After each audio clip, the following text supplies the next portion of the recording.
down for a minute. All right, I just wanted to welcome everybody to the Anarchist Smackdown.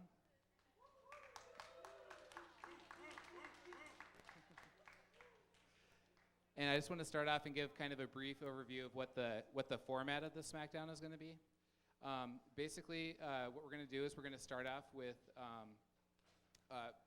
basically 4 different main perspectives that are represented here. And each one is going to give about a 2 to 5 minute overview of their perspective and the way that they understand anarchism. And then we're going to ask for other perspectives that are in the room to give an overview of their own perspectives as well. So if there are other perspectives other than the ones that are up here who would like to come up here and be represented and give your perspective, that would be great. We were going to have Killing King Abacus folks, which is the, as people probably know, the insurrectionist perspective or whatever. And we lost them because Sasha had an injury to his knee, so he was not able to make it. But the perspectives that are represented here is we have the Number 3 Collective from Seattle, and they are basically representing social ecology. What's your special move? What's that? And then and then over here we have some folks from Eugene who are representing anarchist primitivism and Green Anarchy.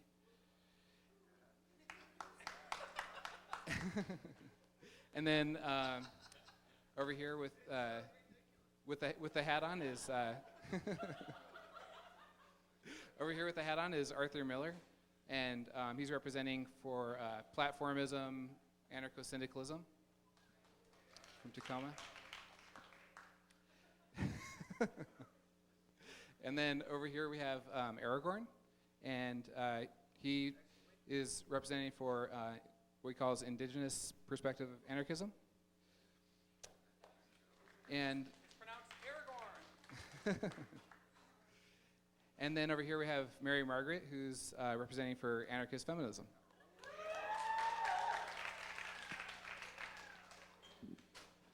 Okay, so if there's anyone else in the room who would like to come up here, if your perspective isn't being represented, then please do so now. Is there anyone else? Any other perspectives? Apparently not. Okay, tendencies, sorry, not perspectives. Okay. Yeah, it's going to be, everyone will get to talk in the end. Okay, so now we're going to have basically like 2 to 5 minutes for each presenter to give their perspective. And then basically we have a list of questions here, and we will ask, basically each perspective will get to choose one question that they would like everyone else seated here to answer from their own perspectives. Sorry. Oh, right, but you don't have to answer it, it's up to you if you, yeah, it's kind of, we're short on time, so. Okay.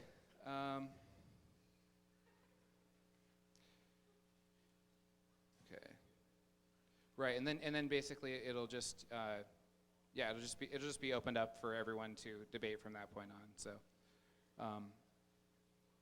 yeah, and that's about it. So, and just as a reminder, we just want to remind all the participants here that while we don't all have to get along, obviously, we don't have to be opposed on every point either, and it's obviously likely that there will be times when agreement will be reached when it's not expected at all, or conversely when conflict will arise over an issue that seemed to be universally anarchist. And all of this is okay as long as and this debate is being organized in the spirit of all of us raising our consciousness in the process and facilitating the transgression of anarchism into the paradigms of the 21st century. So we didn't quite figure out how to get everybody to ask their questions. So I guess, does anybody have, where's Ben? Oh, Do you have an idea for how to do this?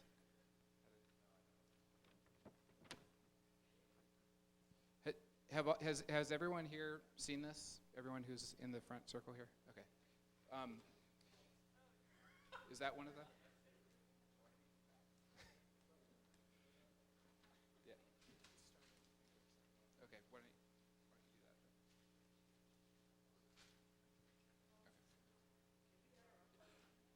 that? Okay. Yeah. Oh, yeah. And I meant to say, it doesn't have to be one of these questions. You can choose your own question that you want everyone to ask. Yeah.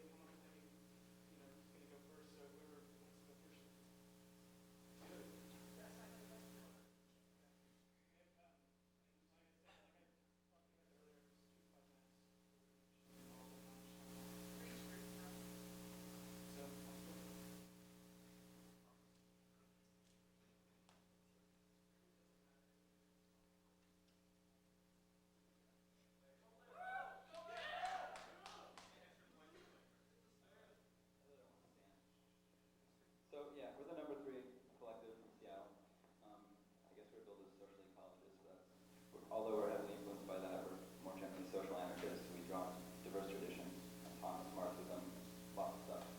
Basically, and this is going to have to be really short, we have 2 to 3 minutes, so hopefully more of our vision will come out, and our politics and our strategic approach will come out in the debate.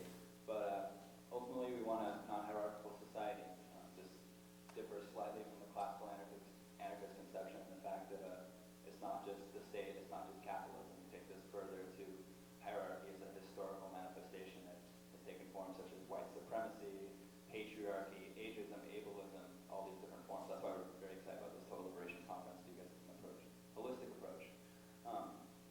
So basically, a non-hierarchical perspective, an emphasis on direct democracy is the best way that we can, as a society, achieve a non-hierarchical society, is that if we all participate in making decisions over our lives. One example of this has to take many forms, but it's in the form of like a community assembly where we can come together and all hash out how we want and how we don't want our communities to operate. As far as achieving this vision, we have some ideas I guess Anne can maybe talk about. Right, I was just going to mention, again, really briefly, that spent a long time talking about revolutionary strategy. We're in the process of confederating with other potentially locals across the country. We want to be focusing on the need for strong organization and organized movement of anti-authoritarians organizing against hierarchy generally, with a more holistic approach toward all the oppressions that we see in the world. I don't know, there's probably more to add to this. I don't know if somebody else wants to play shortstop. I brought some of our manifesto, a bunch of copies of our manifesto. We spend an extremely long time on working them out, and there's a few copies on the table in the back there. So if people want to pick it up, they can get a more detailed view of what we're talking about. I guess basically to add on that, we believe in that we're going to need well-organized social movements to achieve this. And that for us, that means having revolutionary organizations that can link together. Historically we've seen these revolutionary Marxist organizations that sit around, they do study groups, and they call for revolution. And then we have single-issue reformist activist groups that are out there doing a lot of the grunt work, but there's very little transitional nexus organizing that makes actual work transform into this cumulative revolution that we all want. So it's a long-term process. We're not insurrectionists. We don't think it's going to happen overnight, that you're going to break a window and then patriarchy, white supremacy, everything will be destroyed. That not only do we suffer from external repression, oppression, that we also have internalized much of this, and that we have to work on that as well. Yeah.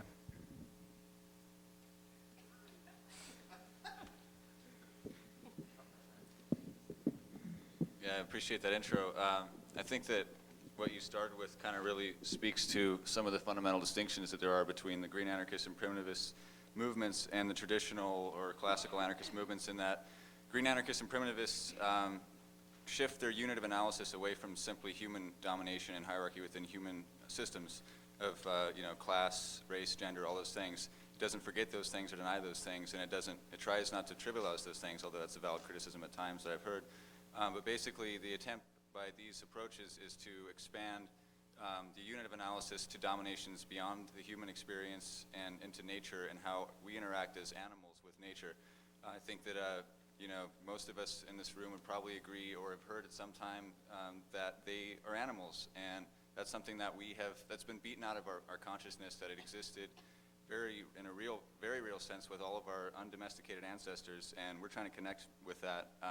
Some of the forms of domination that we see connected with and beyond simply human struggles and the classical anarchist paradigm is the interaction between humans, technology, and the environment, civilization in the environment, agriculture, of course, the totalitarian way of decimating a landscape so the only food energy produced in that landscape serves one species, which is completely fascist and authoritarian and something that is not on the radar of classical anarchism.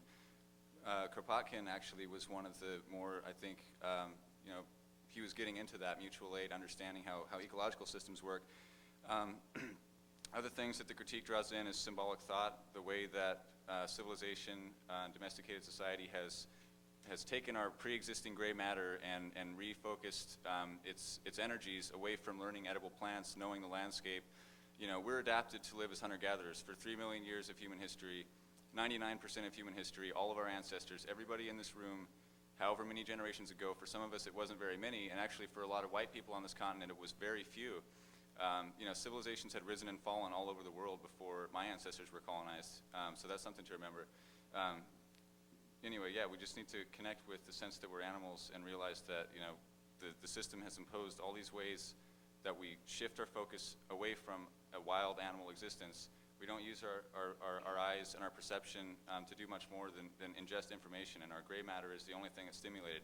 We're detached from our bodies, we're detached from our feet, as you were saying earlier, and these perspectives really draw on a lot of different converging pathways of epistemology, if you want to call it that: ecofeminism, anthropology, ecology, deep ecology, all these things. Anarcho-feminism are coming together to make people realize, at least from our perspective, that there's the elaborate nature of domination that we experience goes far beyond simply capitalism and the state, and it's sort of expanding the discourse into that and really realizing that there's no way we can experience freedom in a world that we're forced to live in boxes. We live in civilization, we live in domesticated landscapes where everything's in boxes and everything's in lines, and we were meant to live in a far more circular way, and that's sort of a natural pattern that you can see. Basically, it's, again, a lot of pathways of knowledge that are being integrated in what I think is a way more holistic perspective than a lot of what anarchism has traditionally offered. I don't really know what to say. Basically, I was supposed to talk about sort of experiences in the wild. I have been living in the forest for the last month and hope to be living there for a lot longer. And basically, when I'm out there, I'm living anarchy as I see anarchy, and that's humans interacting with nature and each other completely in harmony without authority or domination. And I have not ever seen that in a city or anywhere else. And I think that really is an example of how we could be living, and the fact that that humans are meant to live in nature, and we can and are meant to, and for the vast majority of our history did live in harmony without these hierarchies and all the negative things we see now. We can live without those, and basically humans are animals. We live in egalitarian ways in nature. We did for the vast majority of our history, and I have experienced that. Obviously, I'm not living as a total primitive hunter-gatherer. Ideally, I wish I could be, but I'm not. And okay, my time's up, so I'll talk more later. And the left is done. There we go. It's kind of important to throw in this debate. Could I ask that people introduce themselves by name when you talk? I would appreciate that. Could we go backwards for half a second? My name's Rotten. My name is Lily. My name's Ben.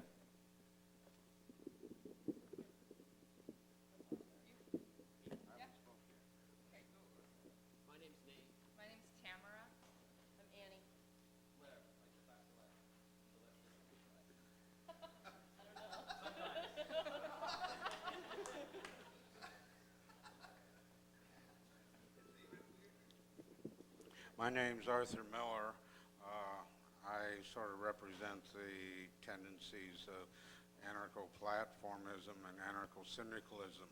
All the oppressions that we face, it is important to struggle around racism, sexism, the environment and everything. But platformism traditionally, and modern platformism and modern anarcho-syndicalism attempts to focus in a particular direction and a particular question.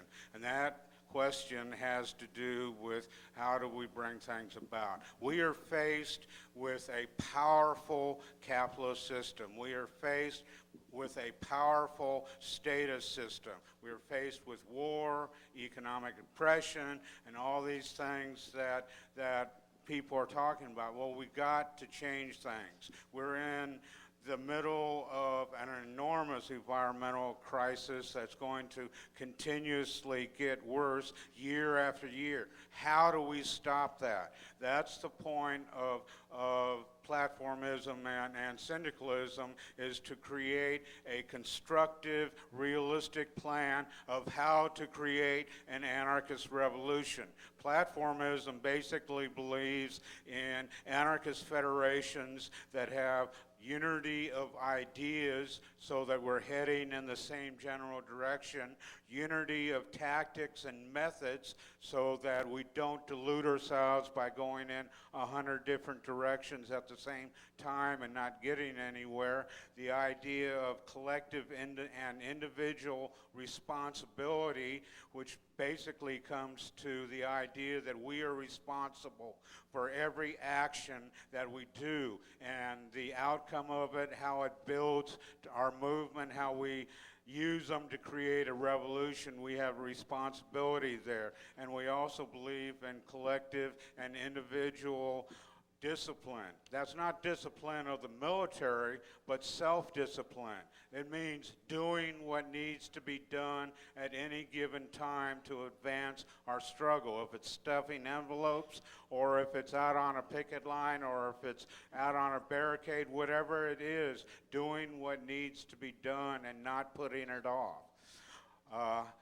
The reason why we believe in anarchist federations is that all the other organizations that are built from the different needs of people brings in people that are not educated in anarchism, and there needs to be a continuous anarchist direction in other organizations. Now, as a syndicalist, I take it a little bit further than traditional syndicalism. Traditional syndicalism is primarily workplace organization, where the people that produce want to expropriate the tools of production into the hands of the producers. Yes, I agree with that, but I take syndicalism a little further, and I believe in community syndicalism, where the communities organize for their own self-interest. Social syndicalism, where people organize around the needs that they have, and also taking such issues as environmentalism, racism, and whatnot into industry, into communities, out to the people that are affected by it, and then combining all these structures together to create a social revolution, a social general strike, where we refuse to produce for the bosses anymore, where we refuse to cooperate with the state anymore, communities, workplaces, wherever people may be, and we then organize in the defense of our revolution. And last, I wish to acknowledge the land that we are sitting on, the original people, the Nisqually Nation. I think it's important to always recognize where we are when we are there. Thank you.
name is Aragorn. Aragorn. I'm a little bit more tired than I thought that I would be. I just spoke earlier today. A lot of what I spoke about then has been compressed into a pamphlet form that if you do not have now, I can provide for you at a later time, even this evening. As an indigenous person, I believe that origins are very important. Within the context of much of this discussion, I will probably be talking about beginnings. I will read just a little teeny paragraph or sentence from my own thing here that will couch probably much of my problem with much of what I've been hearing. The idea that a new, better society will look like X, where X is the value of anarcho-communism, anarcho-syndicalism, social ecology, or anarcho-primitivism, is classic model thinking. And while model thinking has won, has provided many victories, I am very interested in the question of the price. Specifically and generally, the work that I've been doing has involved questions of what non-white anarchism looks like. Anarchism has obviously been a tendency amongst a certain demographic for a long time. Many people anguish at the results of that question, being the homogenization of the discussion. And a lot of what I will talk about will be the discussion of what anarchism would look like if Europe were stripped from the conversation.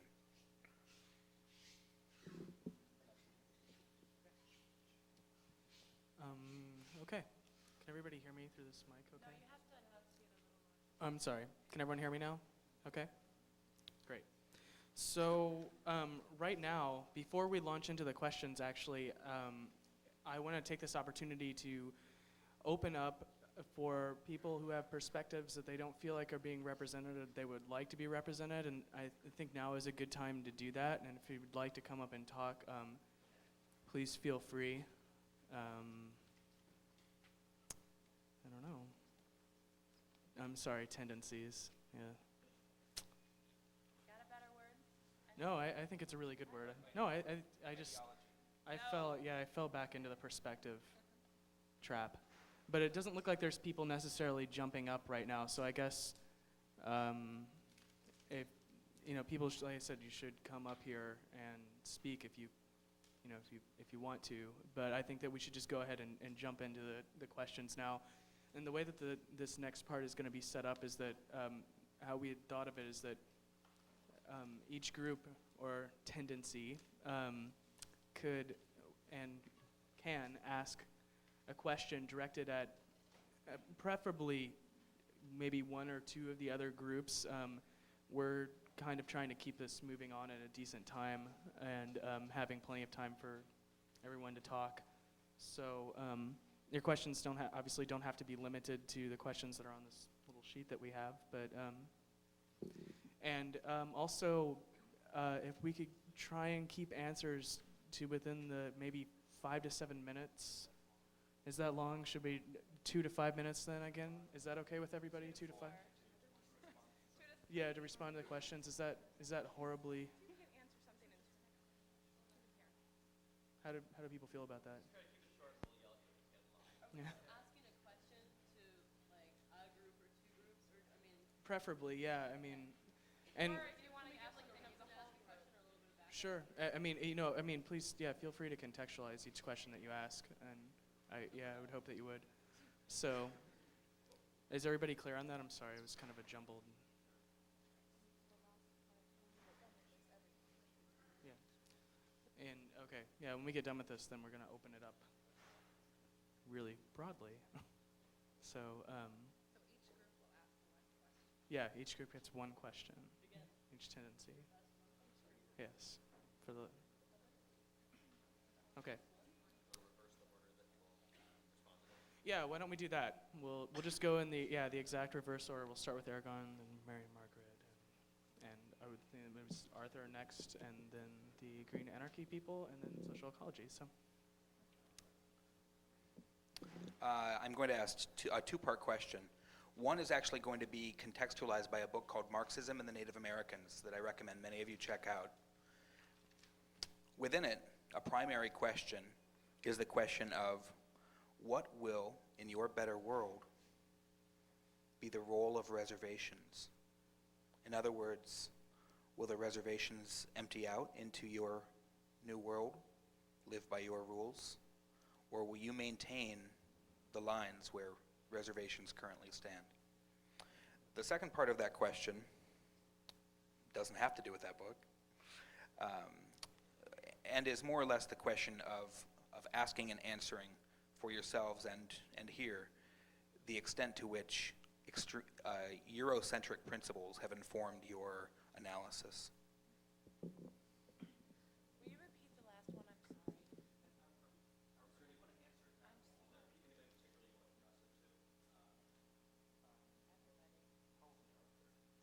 sorry. And also, yeah, so we would prefer if you would direct your questions specifically to people, but also, I mean, you know, if it's directed to one person and there's just another, you know, you just have to talk about this, then feel free to jump in and talk about it.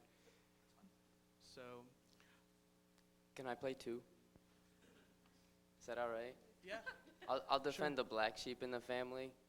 Revolutionary anarchism, I guess, would be a good term. Insurrectionary. I guess I'll fill in for the injured comrade, as it were. I'd like to thank everybody for coming out.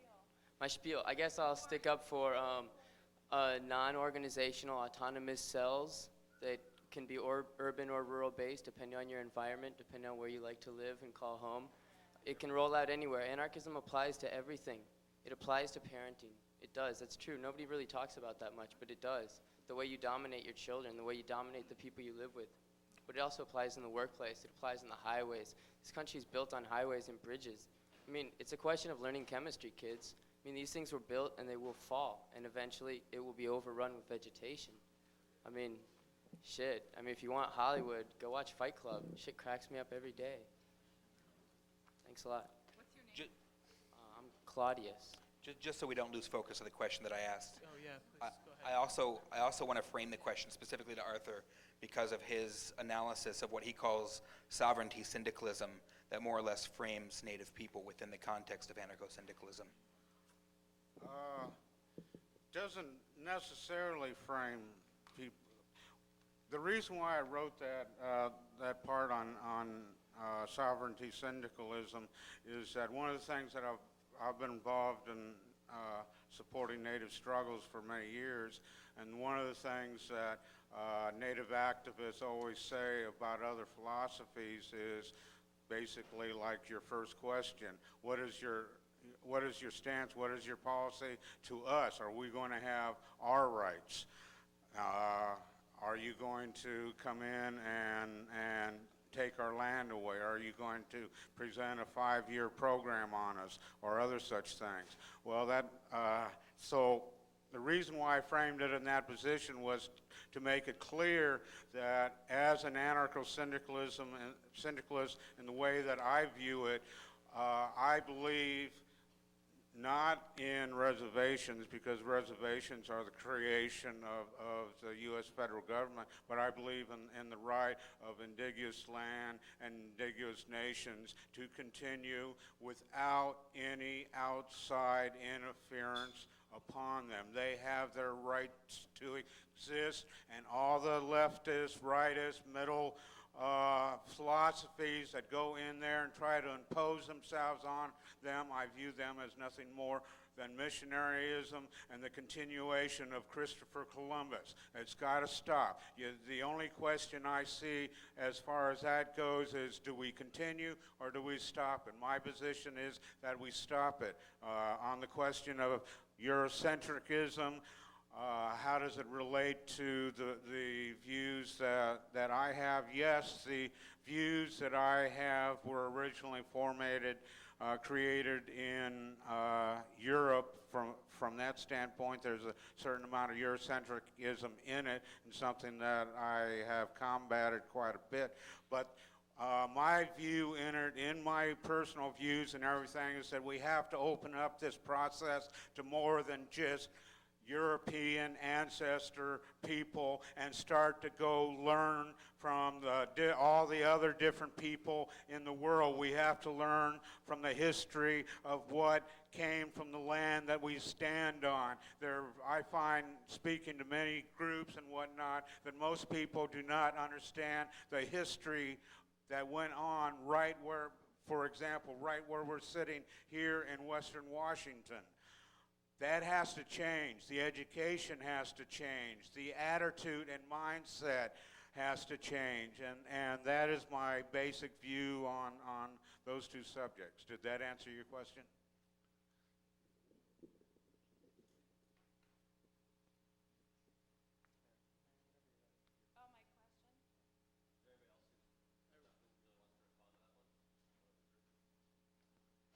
Oh, my question? I'd like to hear everyone respond to that question. Not necessarily like us going around and repeating it, but at some point address it in the evening. Does that work for you? Does that work? It gets boring for everybody. Oh, my question. I'm going to use the mic because I have to pace my vocal cords. I'm going to bring the spirit of author Bell Hooks into the room and ask, I want to know what all of you, what love has to do with your work.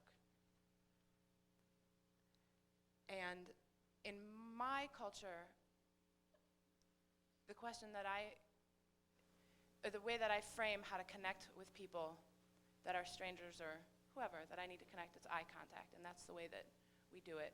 So I want to know how you contact and how you know how to hold with people, and can you do it in love, and can you do that in your work?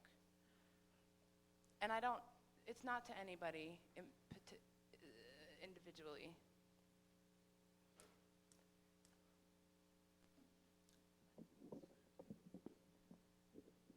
Yeah, I mean, coming from the perspective of forest defense and, direct action, tree sitting type campaigns, like, honestly, there's a lot of love that, you can see, it's like a Pavlovian response almost. I don't know if everyone's familiar with that reference, just sort of like you can be conditioned for your whole life to respond in certain ways and believe certain things and treat each other in certain ways. And I'm not saying that these tree sit campaigns are totally ideal or there's not problems, but like in this Pavlovian response is, it's like you have all this conditioning and then something dramatic or dramatic occurs and it erases that. And I don't want to over-idealize the communities out there, but I can see it for myself, seeing everybody, every part of your life, every part of your existence comes from the land. The food comes in from outside, that's a big part, but the way it's processed is really, you drink water out of the stream or you catch it from the sky. You feed each other, you take care of each other, and like that kind of love really, it's like a Pavlovian response. It wipes out all the alienation and hatred that you've experienced or lashed out on people with during your life. And it's a really healing thing. I think there's a lot of love in the communities that I've been to in the forest, and honestly, the most strong connections among activists that I've ever experienced in my life are like forest defense action camps in this bioregion. Like no anarchist convention, no punk show, none of these things come close to it because there's that sense of love and connection. Everyone knows what they're fighting for. Everyone knows that each other's lives are dependent on each other. If someone's living in a tree, their life is dependent upon the people on the ground. Every part of their existence is, and if there's any heat that comes in, people have to take care of each other. So, that's just, I would say that if people feel like that's something that's lacking in their activist experience of anarchism, which, being at the book fair this last year was just kind of like, is this a historical society or literary society? It's not it's nothing that I don't see any experience. I don't see any application beyond, so I don't know. I just think that experiential stuff, love, I find it in the forest. We love the trees, we love animals, we love life, and like that's something that people need to become aware of, and and also be motivated by hatred too, because there's a lot of shit to hate that's fucking killing the forest and killing us. He said most of what I'd like to say, but yeah, like, just what does love have to do with your work? Like, everything I do is based on love. Even my hatred is based on love. I hate cops or loggers or whatever because they're destroying what I love. And I don't know exactly what you use that word to mean, but I know like what it means to me. I love the trees, I love the forest, that's my home. I love the people there, they're my family. And like, I mean, you all here, I like to think of you as my extended family in theory, you know? Like, that's what, like, to me love is like that connection. I don't know most people in this room, but I'm assuming there's some connection, and yeah, I don't know. I just want to add to that. Yeah, I agree we need more love and compassion in the groups we work with, but also extended to the larger struggle. If it was possible to love someone like George Bush to death, you know, that would be great, but it's not possible, so we need more rage too.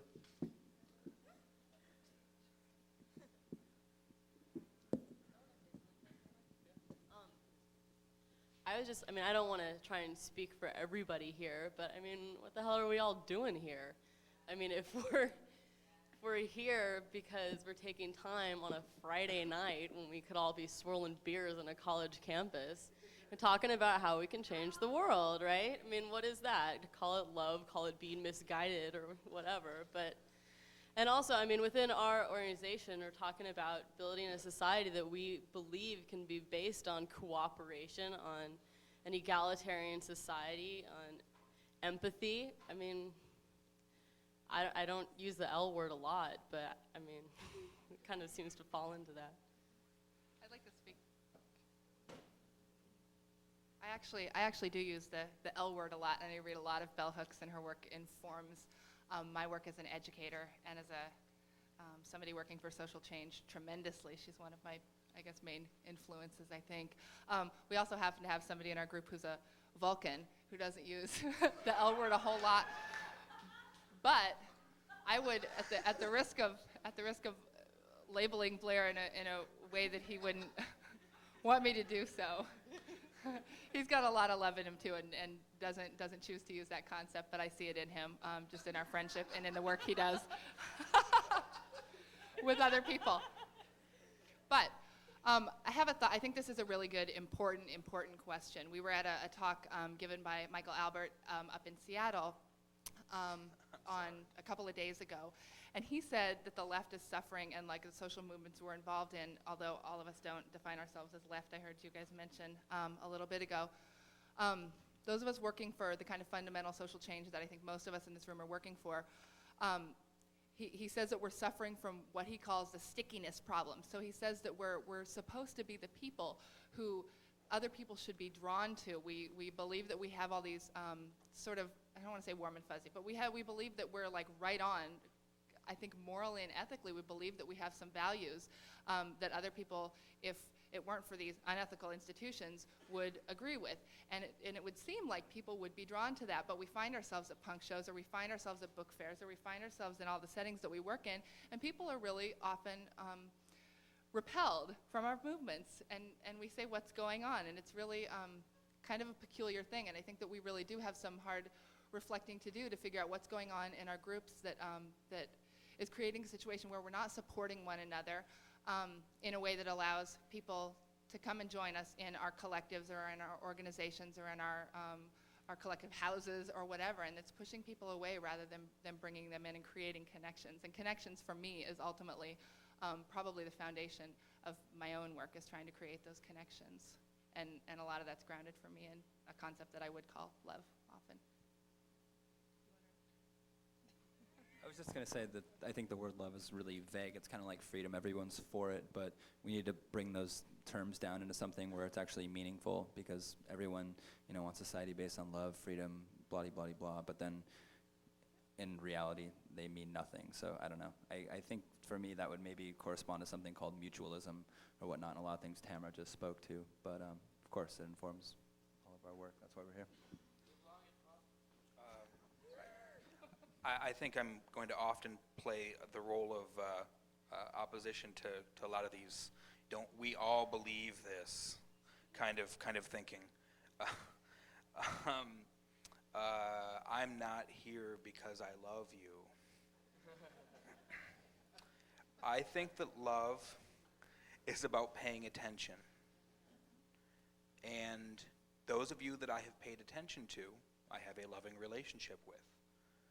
The rest of you, I agree, are part of my extended family, and possibly we're going to have some time together where we're going to pay attention to one another. The idea that love, like many other meaningless terms, gets attached to all the things we wish for is a big part of why this is so unattractive to people. While he said it dramatically, saying that the left is dumb is accurate because that is accurate. In other words, this sensibility that everything that's good is what we're for. You're for it too, aren't you? Come to our meeting. And I think the more that we think through the repercussions of what the left being dumb means, and the left not necessarily speaking to paying attention, the more that we're actually going to talk about something a little bit more interesting than whether or not institutions are ethical. Sorry. I want to add another definition. Can I do that, or are we going? Let's move on. Yeah, we're kind of running short. Actually, so I think actually Arthur is next, and I forgot your name. I'm sorry, Representative. It's Claudius this evening. Claudius. Okay, so I think that we'll do you after the. We'll you get to go last, so you get to end everything. So Arthur, go ahead. I guess my question would be rather simple. How do you convert your idealism into some practical manner of action and organization that will actually bring about a social revolution in which we can create an anarchist society? And that's to anybody that wants to answer it. Can I take that? Does anybody mind if I jump on that one? Go ahead. I think it's important when we think about how we want to structure the movement and how we want to structure different sections of the movement, because some will be different forms. I mean, there will be armed groups, there will be groups that are just worried about materials, i.e. equipment, out in the middle of nowhere. There'll be groups that basically do information, education. I mean, you can even talk into labor groups. You can move out with anywhere. I mean, anarchism is it's very simple at its root. I mean, you don't have to sit down and explain a huge vocabulary. You just say, look, don't answer to anybody. Just think for yourself. Take a step. I mean, it's applicable in so many instances. But I think we have to keep in mind internationalism. We have to keep in mind where the rest of the world is going to, because in the U.S. people get isolated. I mean, it's a nasty fishbowl here, and it's all covered with algae, and very few people actually get to see through it and get beyond it. I encourage everyone to leave, please. Come back, of course, if you want, but leave at least for a while.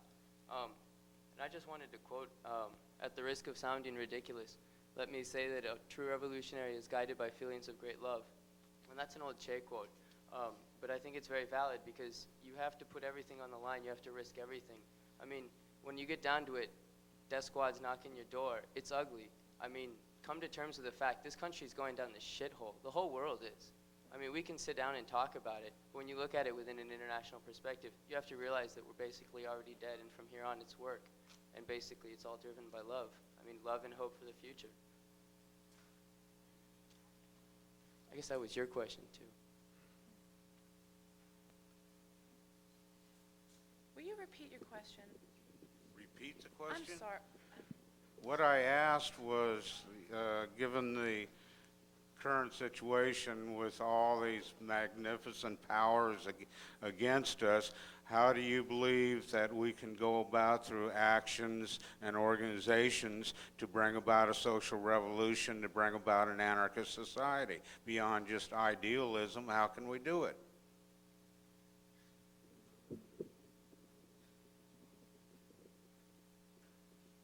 I don't have a shit's worth of answer for you. I mean, I think your question, you need to start defining some words that y'all are using. I feel like there's these slogans that revolution, I mean, it means a lot of different things to me. And if you're talking about the ultimate revolution, where people in Indonesia are getting paid fair wages or aren't having to work for American companies, and if women in Mexico and South Africa aren't being raped on their way to work in our factories, and suburbs stop getting built in my backyard, and sexual abuse starts getting talked about. And I mean, that's a lot of fucking work. And if you want to just call it the revolution, I don't know how to be in conversation with you about it. I really want to encourage us to start looking at these words we're just using, and they sound really good, but what do you mean, the revolution? I want to know what that looks like to you. Tell me, I mean, I don't want to be all oversimplistic with, like, paint me a picture, but. Well, what it means to me is basically that the ruling class, the capitalist class, whatever you want to call this huge force out there that is causing the major oppressions of people, not every oppression, but the major ones, the ones that are destroying the environment, the ones that we somehow have to overcome if we want a survival of this earth, because the environmental crisis is getting worse and worse every year. How do we stop them? How do we stop the state? How do we create an anarchist society? That's what I'm asking. I think it's a good question. I don't know the answer. Yeah. You Well, answer it. one of the things that's frustrating to me, although it's hard to deal with in a situation like this where we have a zillion people, is that getting to what our view of the revolution takes a while to figure out where everybody's coming from, and we took 3 to 5 minutes in the beginning to kind of lay out our perspectives, and that's not enough time to really get it. I think the heart of, like, what we believe about, like, what our vision of our utopian, or whatever word we want to use, society would look like, and how to get there. Arthur talked about, and we have debates going on our Northwest Anarchy listserv that I think many of the people in the room are on. And we talk about, like, is the system, is it capitalism? Is it global capitalism? Is it the state? Is it domination generally, which is what we tend to talk about? But we all have different conceptions of, like, what the system is. Is it patriarchy, as some? Why do you have to have the? Why do you need a the? Why do you need different tendencies? Exactly. wait. I mean, it's ironic that, like, I bring up love and all the tree-sitting tree huggers respond to me, and, like, I say that out of love, and where I come from, to call somebody a dipshit in a different language is how you're affectionate, and love to me is not like, oh, it's really great. Love to me is, because I trust your intention to do good in the world, I'm going to tell you that you use really middle-class behavior as shit, that I don't listen to well, and you're going to say, well, that's who I am, and I get to do that. And I'll say, okay, we get to have this relationship based on that, blah, blah, blah, blah, blah. I want to hear broader, I mean, I'm going to be a stickler about language. The doesn't work anymore. We're not talking about a unit. We're talking about, I mean, Well- I'm sorry to make it more complicated, but that's just the very nature of what we have to deal with. Right. Sorry, Yeah, the Green Anarchist contingent over here has been waiting to talk for a while, so. Contingent, okay. Well, I sort of forgot where I was going at, but practical action, I think we need to start by reclaiming certain knowledge that we once had on how to live on this planet that we've all had. There's things we can do in our daily lives. You know, I'm learning how to grow food using methods like permaculture and things like that, which some primitivists may argue with me about, but fuck them. So, like, I think empowering ourselves to do what we need to do to survive and support each other is important, very important. We also do a lot of propaganda, things like that. I think one thing we need to do is step outside the political realm and talk to people as people, and talk to them about that the system does not benefit them in any way, because I think, especially in this country, people feel like, well, it's not great and everything, but I'm getting something good out of it. It's not too bad. I think we need to convince people of that somehow. But one thing that comes to mind for me, Ward Churchill was in Eugene about 6 to 8 months ago, and he talked about how we're damaged and the wounds that we have. And it's important to figure out how to start healing them. There's old ways that we've forgotten that have been strip mined from us. There's probably new ways we can come up with. So it's important to start thinking about that, but at the same time, we're only going to start to think about how to heal those, because until we stop what is wounding us, we're never going to heal. And that's where, in my opinion, insurrectionary activity comes in. That's where fire comes in. That's where rocks and bricks and much, much more than that come in. So, on the linguistics, it's an interesting point because I think you mentioned the revolution. And I think when you use it as a noun, you have to use the. But I think to understand the term better, you have to look at it as a retroactively applied historical term. No movement ever says, this is the revolution. I'm sorry.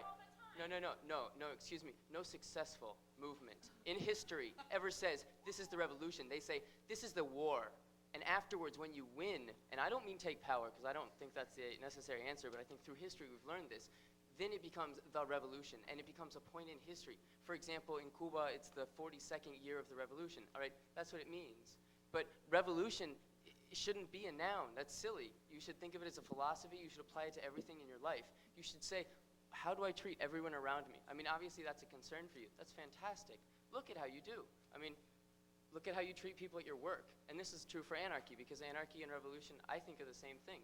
It's going the same path. And this deals with a practicality question. The question is, how do we create something that works? You do it through non-hierarchical, autonomous groups working in whatever capacity they can. Whether they're teachers, it's about curriculum reform. It's about teaching Chicano kids that there were Latinos here 5 generations ago. It's about teaching kids that before them, there were indigenous people that are still here, and they're still eking it out despite the fact that the place is being overrun with white germs. I mean, honestly, from an international perspective, we're the last colony on the continent. I mean, it's silly. You have to apply it to everything you do. You apply anarchy to your life, you apply revolution to your life.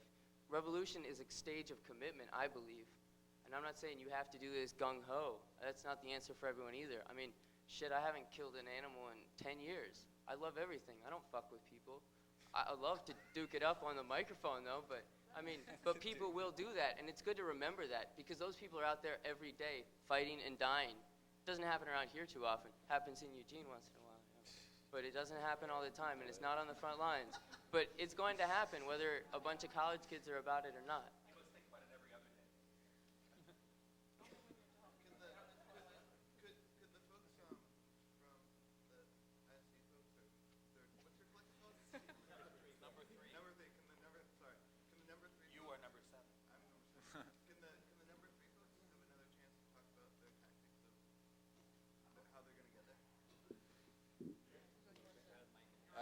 Sure.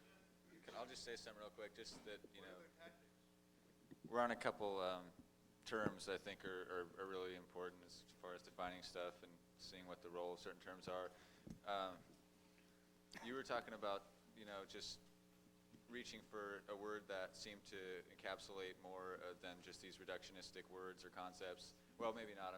I'm speaking no word at all. Well, one word that I just think is worth using more so than some of these other words is just totality. It's kind of abstract, but in a lot of ways you can use the word totality to describe something in a more holistic way, and it's a word that, we could say the totality of technology, and we're not just going to be talking about the effect it has on our eyes or our brains to use computers. We'll be talking about the strip mines and the labor and the military states that are putting guns at people's heads to mine the materials. We can talk about the copper and the landfills.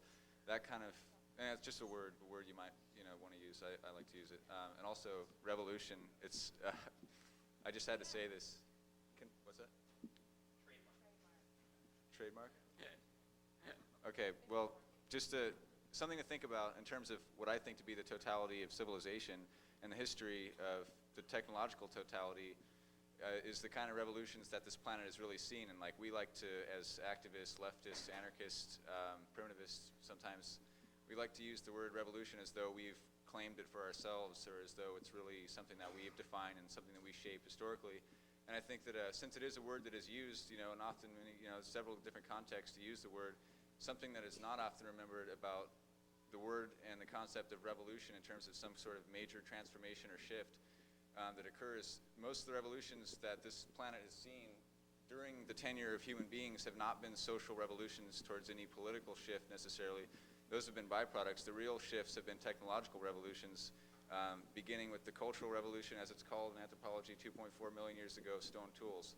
And that was one. That didn't happen to be very destructive to the earth, since it lasted up until about 10,000 years ago before a new technological revolution occurred, agriculture, which that really began the course of destruction for the planet. And now we've got all these new revolutions, the Industrial Revolution, information, all this stuff. And I think it's important to recognize we need to humble ourselves and think about what revolution really means on this planet. And it generally means the destruction of nature and the alienation and enslaving of mass populations of the planet. And the next revolution that we should be talking about, more so than our own fucking pipe dream, is the technological revolution that's going to occur with biotechnology and nanotechnology. The civilization's war on nature and ecology is about to be complete, and the anarchist movement is fucking nowhere near it. I don't want to say that too across the board, but I mean, it's something that, we're talking about revolution. Let's talk about biotech and nanotech and how civilization's revolution against nature, its ultimate project is to completely extract and separate human populations from ecology. And it has done that in numerous ways, and it has continued to do that. And agriculture was the first major way that happened. Not being dependent on natural systems, dominating, controlling natural systems, and we're seeing this genetic engineering is the next step. And once they make it so, next revolution is going to be the revolution of this system that fucking takes us beyond ecology forever. And if we don't stop that, we're going to be living in space fucking colonies, eating fucking food that was materialized out of molecules. And this sounds like sci-fi, but look into it. It's being researched everywhere in every fucking university. And biotech is a fucking reality. And they are trying to win the war against nature. And they're about to do it. And that's the fucking revolution. And if we're not there to stop it, I'm not talking about my revolution. I'm talking about stopping theirs. And that's what the revolutionary word should be used. And that's the fucking context we need to be thinking about revolution right now.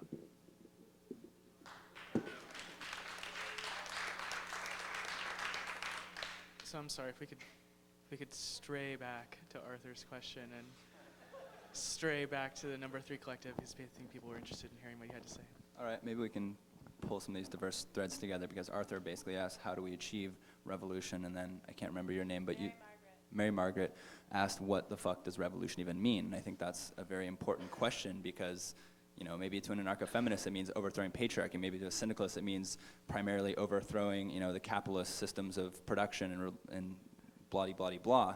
And I think we do throw that term around without defining it. And to us, it's an ongoing process. It's not like if we went and tomorrow we smashed every bank window in Seattle where we're from, or we overthrew capitalism. That would not be the revolution. That would be maybe one step towards that. And even if we overthrew capitalism on a world scale, that would still leave all these systems of oppression intact. And I think largely anarchism has splintered itself along different focus groups or focus issues or whatever, like the workplace, the community, white supremacy, blah, blah, blah, blah.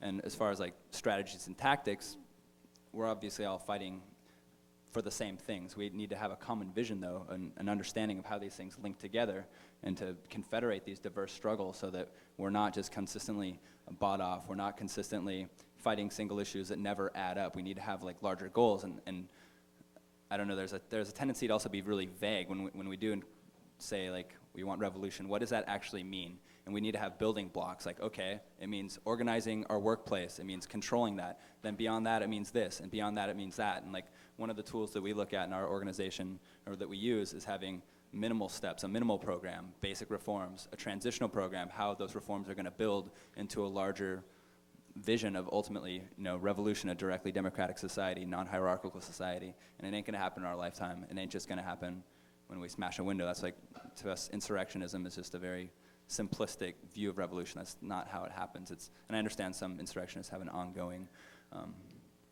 conception of that. And if I could just close with one example of like 2 different models of organizing. There was a group in the Central District of Seattle that heard there was a McDonald's that was going to open up. And immediately I thought, how would anarchists, most anarchists that I maybe don't know, but what comes to mind? How would they deal with this issue? Oh, go smash it up, go fuck it up, go burn down the McDonald's.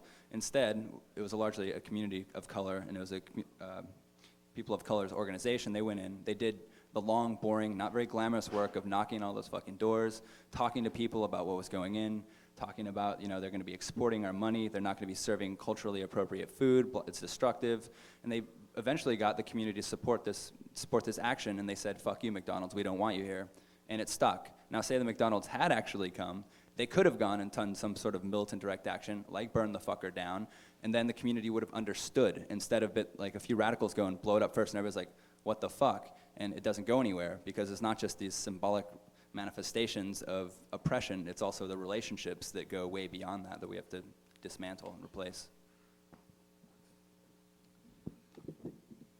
If I may, I would like to make a few comments on my own question. All these things that people are talking about as far as hierarchy, domination, and all these questions, these are all good, and I support people struggling around them. Matter of fact, Good job, I think, children. What? Good job, children.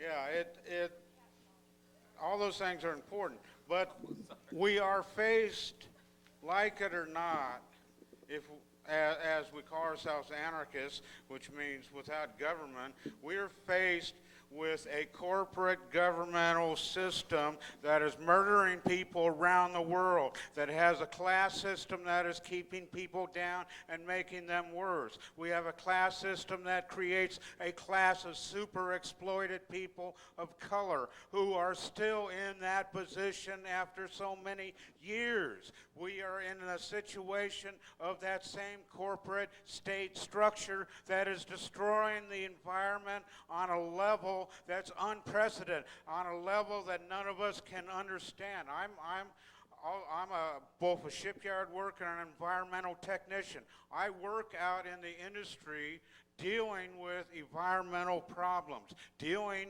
with industry of how it's screwing up in the environment. And let me explain something that a lot of people don't understand. It's worse than you think it is.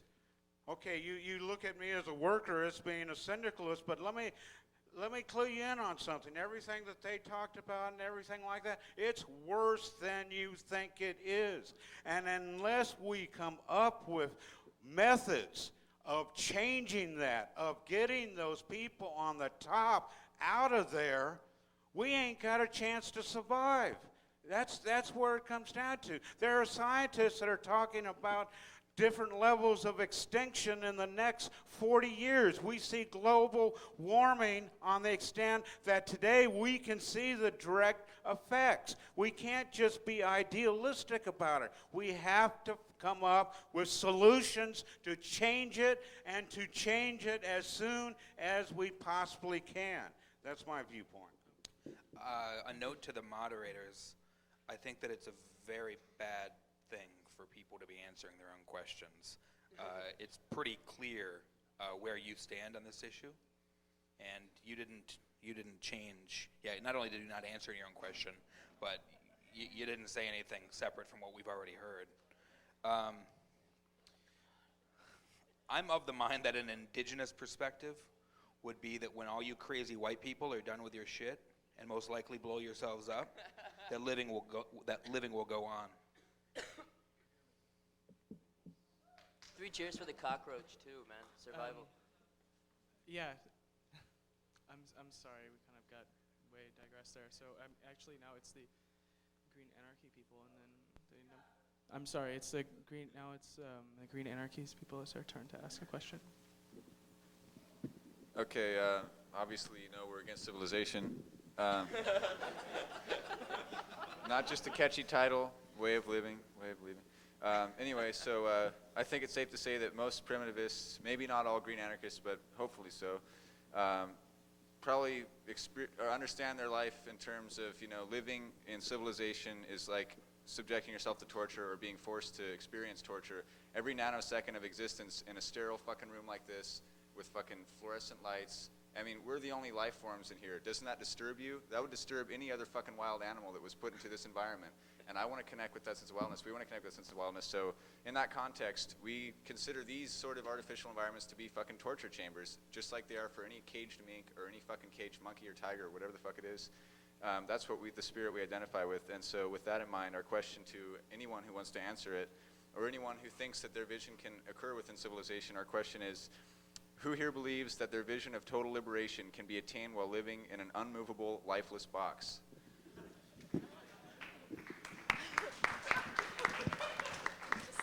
I want to really quickly add a second question. I want to know who here knows when the last full moon was? There we go. I think the vast majority of people don't notice things like that. Oh, I've got one like that. Just to remind everyone, we're really short on time, so if you can make your answers brief. Will you repeat, do you have that question written down? Yeah. Will you repeat it? Loud and proud. Who here believes that their vision of total liberation can be attained while living in an unmovable, lifeless box? Attained. I believe it will be, but I can't give you a date that it will happen by. I don't have the relationship with time where I know those things in the now. I live in a movable box. I live in a 22-foot RV. And I know, it's terrible. It's like, it's really like the worst kind of box you can live in. It's a fuel suck. So, it's what I know, it's where I'm at, it's the compromises I've chosen to make. It's a lot different than my father, who's lived in and worked in factories my whole life.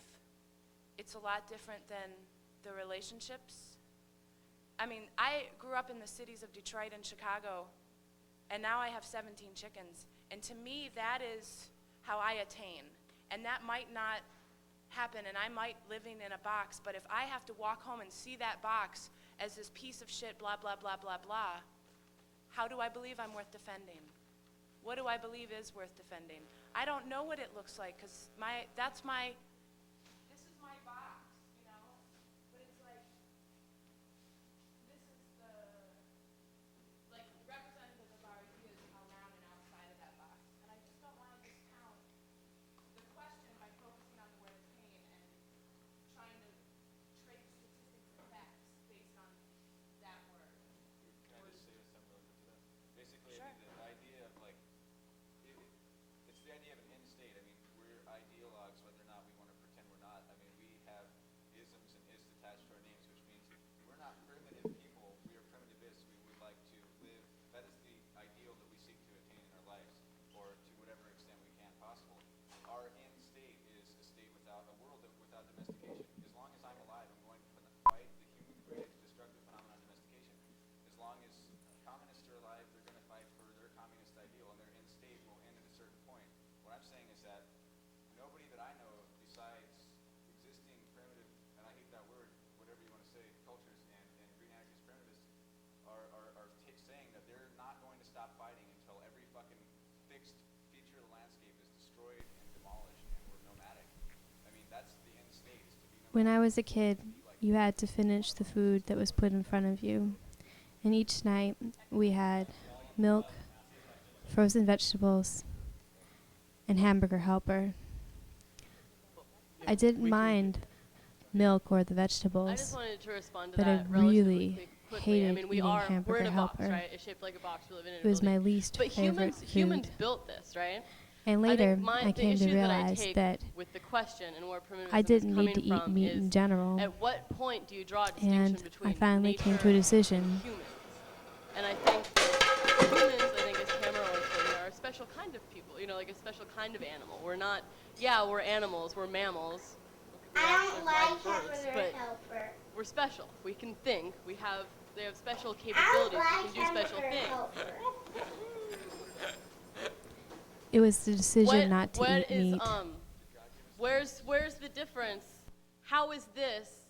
How are all human capabilities somehow unnatural? I find the distinction between nature and humans and what humans do to be problematic.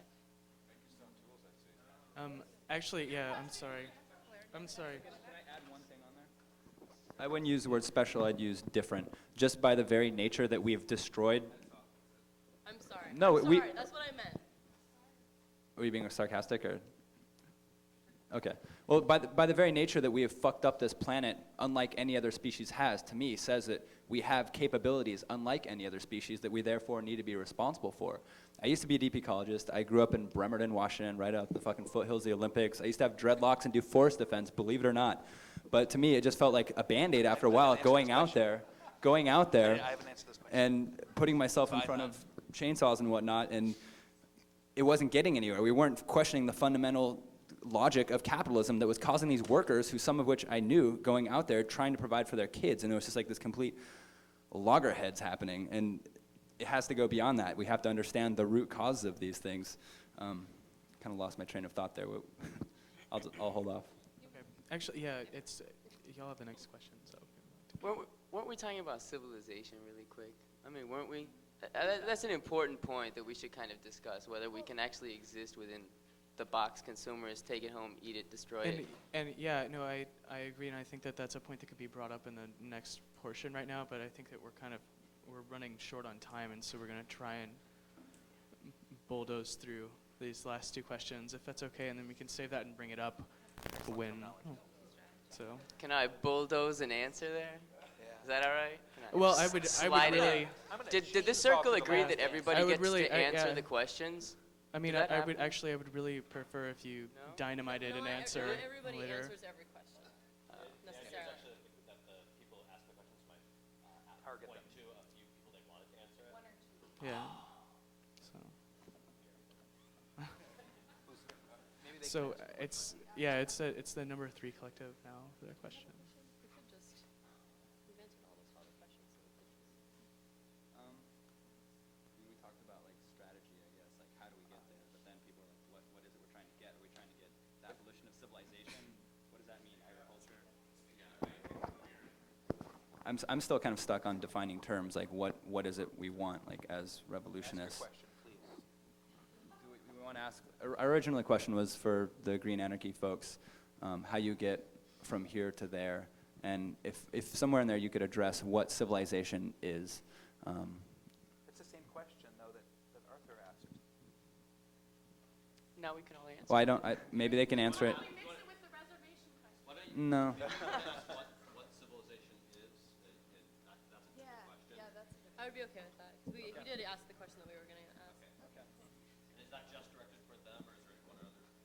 Is there one other person who's dying to answer that one? Well, whose civilization are you talking about? Are you talking about white U.S. civilization? Yeah, I'll talk to it. Sure.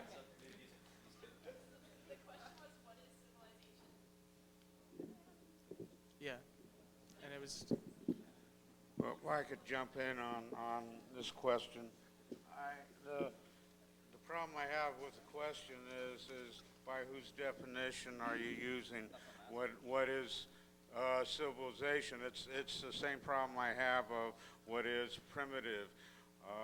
I think that it all depends on your perspective, and too often I find in discussions that perspective of civilization, primitive, and other such things are based on basically the conditioning of the society, basically what you mentioned, Eurocentrism.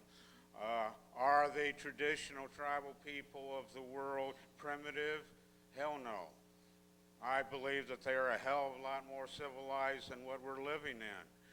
They know how to function together. They have social relationships. They have culture. As a matter of fact, if you spend time learning and not imitating, learning, there's a big difference. You'll find that many of these tribal societies, indigenous societies, are, in my view, far more complex societies than what we live in. Because in this so-called civilization, we're told what to think. We watch experiences on TV. We're a culture of spectators. We're told what to think, feel. Where indigenous cultures are basically cultures where everybody is a part and has a functioning part, and it's far more complex. So I'm sort of turning the two terms around and saying that one is the other, and the other is actually the civilization is primitive. And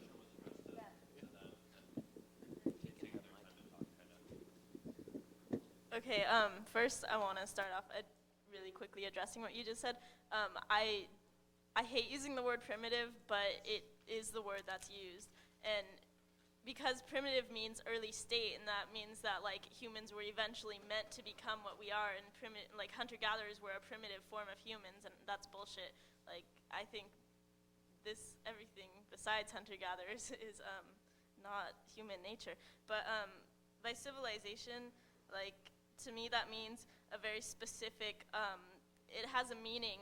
Like, it's not like, can't we act civilized? Like, in that context, civilized would be a good thing. It means respectful and everything, but that's not what civilization is. Civilization is specifically, I don't know the exact anthropological definition. I'm sure Ben could give you a long speech on that. But to me, it means settled and with agriculture.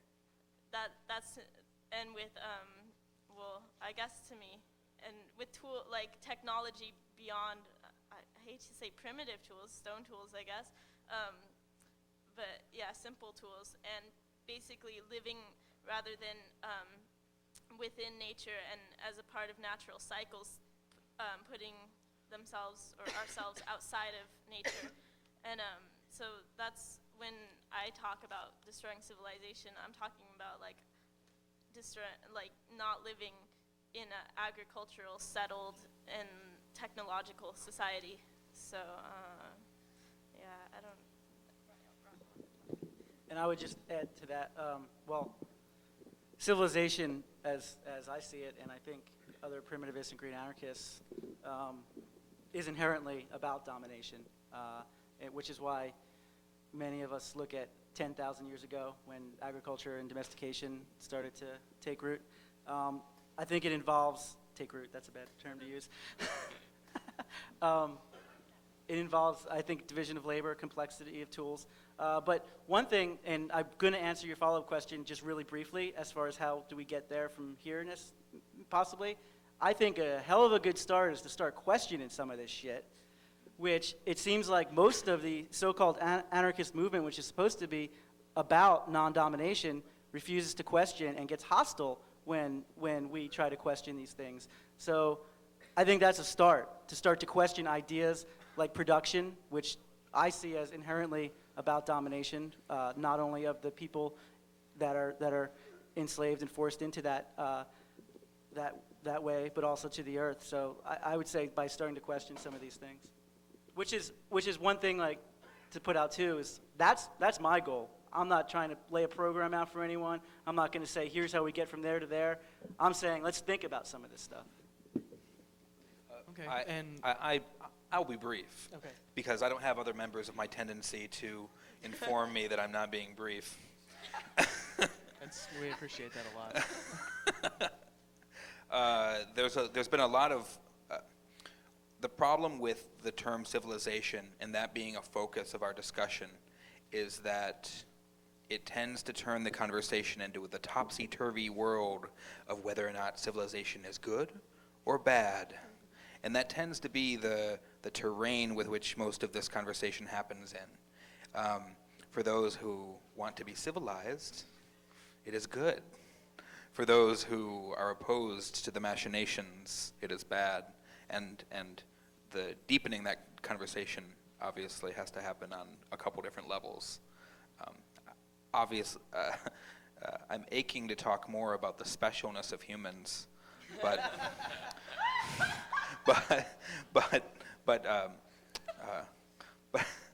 I guess their difference is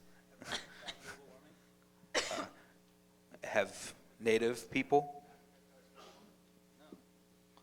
who takes responsibility for global warming? Who should take the responsibility? That's not humanity. That's not humanity.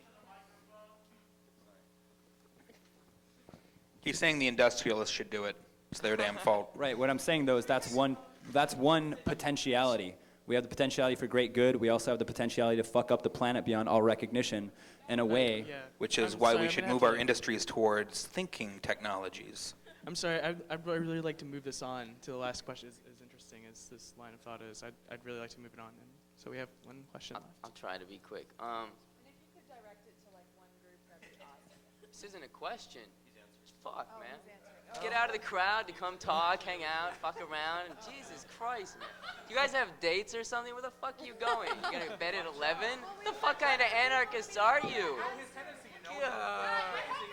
All right, excuse me. I'd like to answer the question, please. Excuse me. Excuse me. Excuse me. I tucked my baby in before I came down. All right? No shit, kids. I mean, some of us lead real world lives out here too. We haven't been here for the whole week, but yo, this is fantastic. To the question, yeah. Here and there is a question of a state of existence. I mean, if you think about it, what separates you from them is that they are out there active. And you, when you're out there active, are one of them, and you're not one of society as it is. You're out there changing things, no matter what way it is. You know, fuck reformism, but a lot of people devote their lives to, you know, pushing paper in a box. I'm sorry, it sucks. I'm glad I'm not dying that way. It's a question. People will take that question, and hopefully more and more will answer, no, I'm not going to do that. Fuck the SUV in the suburbs. It'll happen. But civilization, you can't blame it on Western capitalism. It's not a fucking question. It's the... He's answering the question. Did anybody bring a talking stick? They use that in kindergarten so that one person can talk. Okay. Now what creates revolution is when people get up and do things. Go downtown. Talk to people. Why don't we fucking soapbox in this fucking town?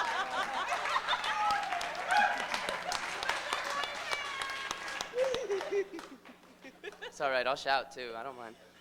Civilization, you can't look at it as just Western civilization or European capitalist. I mean, you have to look at it that, I think there's a fantastic book out there called Guns, Germs, and Steel. And it basically puts the worldview perspective on why civilization happened based on sound scientific ethnobotany, where they sit down and say these plants were good for these humans in these places, therefore they chose them over other ones in the region, domesticated them, etc., that allowed them to accumulate power, wealth, and there you have the Fertile Crescent from which sprung, well, the treacherous white man. I mean, Jesus, you look at Western culture, if you want to term it like that, in any sense of biological mindset, you have to look at it as what it is. It's a germ, honestly. It's moved for 500 years on this continent, destruction and death.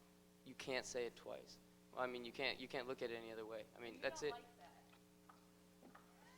I have a camera over here, and I have you over here, so I'm going to talk to the collective. No, I don't. I think it's a fantastically sick joke, and it's a sad fact that each one of us has to live through it. I don't plan on reproducing. I hope a lot more people take that decision, too. Move around, meet new people. What does multiculturalism mean for people? What does biculturalism mean? ¿Alguien me entiende ahorita? Is that your question? Yeah, it was. No, No, it wasn't a question. I was answering the earlier question of civilization. Well, it was actually a question. I said, does anybody understand me? ¿Alguien me entiende? Órale, así está. Bye, está. Thank you. I'm sorry. Well, no, I mean, I get tooled out of 2 or 3 turns, so, I mean, I'll go and then I can get out of here. But, I mean, you have to look at what civilization you're talking about. I mean, the civilization here changes all the time. I mean, look at the fact the state population of Hispanics doubled in 10 years.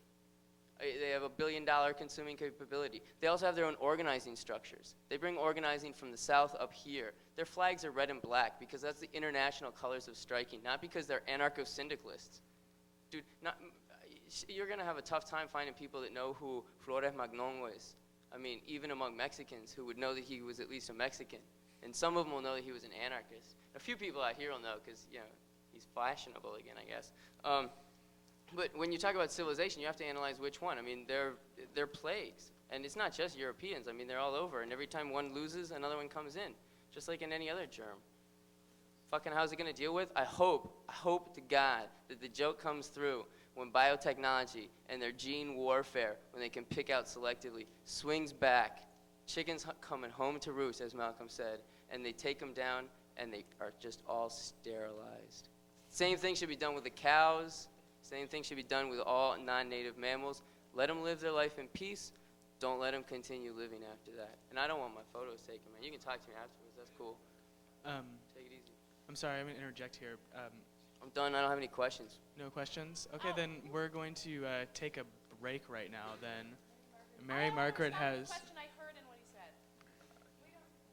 It would be, I it would don't really have a be question. better- Thank you. I'm sorry. It's 9 o'clock. I'll stay here and I'm talk sorry. Hey to guys, anyone if as we long can- as they want. I love dialogue. I don't have a question because they're for Russian time, and my questions will take you guys a long time. Okay. That's great. We're going to take a facilitated break. I want everybody to stand up. And you can leave and go to your drugs if you need to. Are there any being supplied? This is going to be a 10-minute. We're going to do a dance together.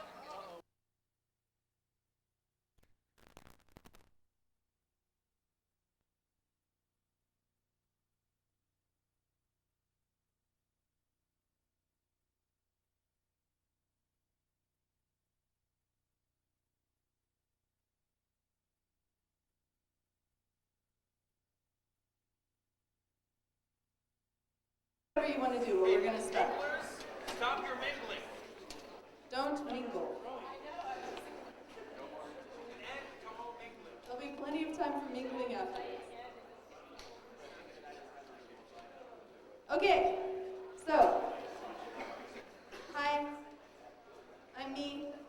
Me and this other person are going to facilitate, and we're hardcore facilitators. Power structure. Yes, power. Well, we have a lot of people here, and we want to make sure that... Anarcho-structuralists. Structuralists, exactly. So, here's the deal. During this section, each person can ask one question, and they may answer one question. This is so that we can hear from lots of people. And so here's the way it's going to work. If people have questions that they want to ask, they should come up here so that they can ask them into this beautiful microphone. And each question may be answered by 2 people. And if you can aim for your answer to be about 2 minutes or under, that'd be great. So again, each person may ask one question, and any person in the room may answer one question. Now there's a lot of people here, so the way that we're going to choose who gets to answer the question, and anyone may answer the question, is the person who looks most excited to answer the question. Okay. Yes, who has not already answered a question. So, let's get started. Who has, or do you have? Or if you have your question, if you want to address the question specifically to one of the panels, you do that too. Or someone else. Yeah, you can specifically address it to one person or to 2 people. And again, 2 people may answer the question, no more. Okay, so who wants to ask a question? We'll start if no one else does.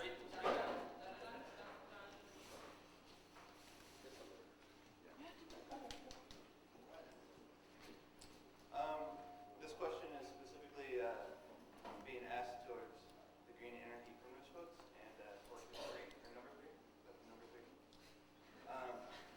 The number 3 collective. Oh, okay, Speak sorry. into the microphone. So I'm asking a question to the Green Anarchy primitive folks and Collective number 3. Right? Okay, so after, oh god, I don't want to go into semantics, but after, what are the specifics of how society would look like after the revolution? I don't really, you all know what I'm trying to say, or at least the process. What ATR, tell me, what would the ideal society look like?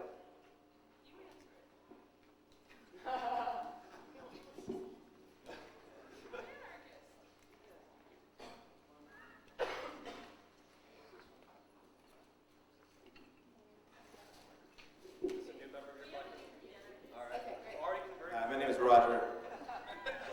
A green anarchist society takes its model from the primitivist idea that a hunter-gatherer way of life makes the most sense, that the earliest ways were the best and were the most sustainable. So we're heading towards that idea.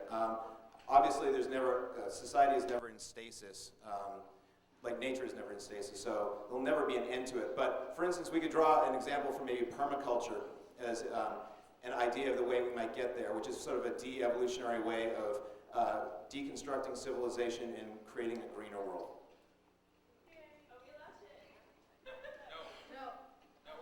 Two people total, 2 minutes each. Okay, and then. You guys have all talked about all this stuff. Specific.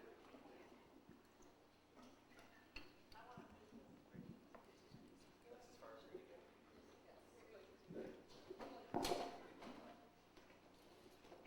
I guess Blair kind of laid out earlier sort of what our vision is, but ultimately, it rests upon a couple of basic principles, one of which being direct democracy, which its root sort of means a distribution of power among all people to the greatest extent possible, rather than having hierarchies which grant a small number of people power to dominate and to command and control, often with the threat of violence or force, a very large number of people. So I guess a society that I would envision would be one in which hierarchy no longer existed, or in which it was continually and constantly fought against, where people were given power to determine their own lives. We could do that individually and collectively, and I think direct democracy best embodies the way that would happen. I also think that ideas like permaculture and ecological sensibility are not in any way antithetical to this either. I also think that like ecological sensibility and living in tune with nature and not dominating it as human beings, and to some extent organized in what I would call civilizations. I think it's possible to be non-hierarchical and to live in community with the rest of the world. I guess that would be briefly what I would envision, what I'd like to see. Our next question comes from here. Okay, so my question is kind of the opposite of that in some ways, which it seems to me like I hear a lot of people talking about like the anarchy blueprint, and we're all going to get to this place and we're going to call it anarchy and we're going to be there together. And that kind of confuses me because that, I don't know, the whole notion of that doesn't make sense. So I'm really interested in what you think of like anarchy as a process, as something that happens on a daily level, as a way of interacting with other individuals, with yourself, with institutions, and like how do you practice that? What is like a daily? I'm talking something small but illustrative. Like I want some specifics and not generalizations of how do you manifest anarchy as a process in your life? Does that make sense? And anyone that wants to answer. So it's going to whoever looks most excited. So if you're excited about answering. Do I get to judge that? You can judge it if you want, yeah. Okay, I want some expressive body motion here. Come on, who wants to answer my question? Good Lord. So like I take it that one of the values of an everyday process of anarchy is not enthusiasm. If I answer, do I lose my chance to answer another question? Okay, then no, I don't want to. Oh, I see. One thing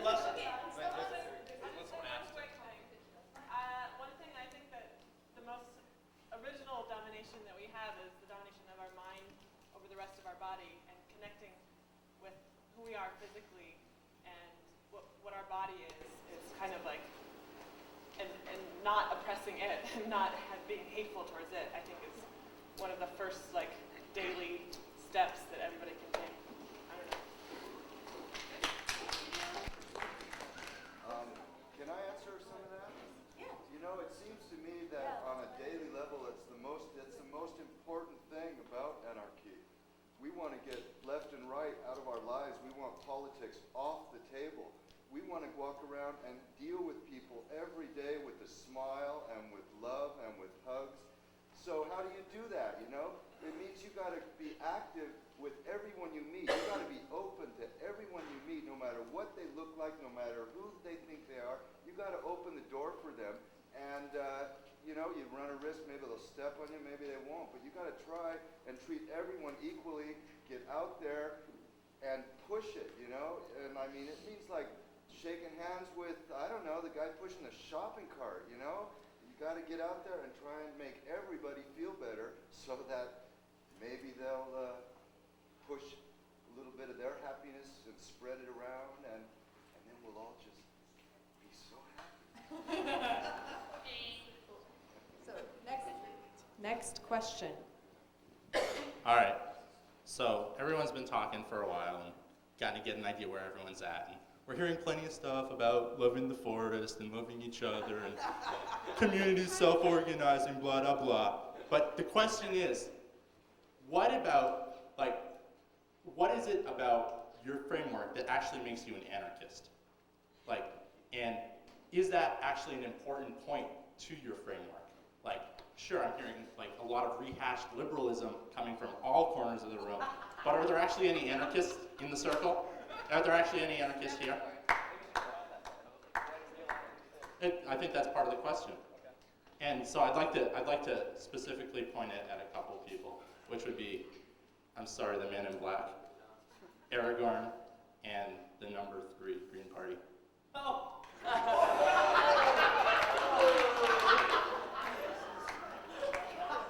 Okay, let's go. Answer quickly. Okay, I took on the insurrectionist position because there was a microphone and I love to talk. So I'll be the insurrectionist for the rest of the time. But as to what anarchy means to me, dude, it's a fucking philosophy. Get over it. It means no rule. All right. It means the way you deal with your lover or lovers, your children, your coworkers. You tell them, dude, why does your boss make twice as much as we do? How about we all get together and form a union, or do something like that. Or, geez, where do I buy my groceries? Where do I get the food I eat? Do I live in a house? Do I live in adobe? Do I want to just throw up some concrete and a slab? Or do I like a trailer? I mean, all these questions are how you consume and how you interact with your environment, it's the underlying question. I mean, anarchy in a day-to-day thing, it should be on your mind all the time. I mean, I don't want to sound like a Jesus freak, but it kind of has that tone to it. I mean, you have to be thinking about it all the time because you're not going to change 6.5 billion people too easily. I mean, you have to at least be able to make it something of day-to-day life. And night, well, shit, I mean, the night, that's for everybody. Awesome. Next.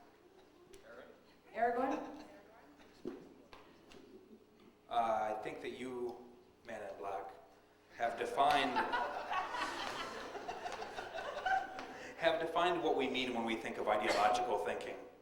The idea that we keep our beads in hand and look towards the sky and think of the magic word that answers all of our problems is very much a layer on top of living. So I am comfortable calling myself an anarchist.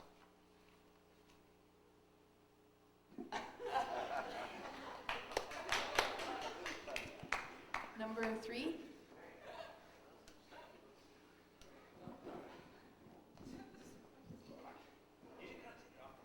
Yeah, I don't know. I'm trying to figure that out, but it's kind of a closed system here. You can unplug it and then unplug it. That's a good idea. Yeah, there's this. Let's do that. Okay, so that's the number 3 Green Party. Go run local candidates. No. To me, it's like, it's a lens. I think of anarchism as a lens where you go through life and you're viewing things with an eye towards minimizing domination, minimizing hierarchy. That means you look at social relationships between men and women. You try to, get rid of the domination. You try to do that in the economic sphere where you control your own labor. You have some social needs. You want to produce something to eat. Well, you're going to do that in a way that doesn't fuck with other people and hopefully doesn't fuck up in the environment. Do that when you have to make decisions.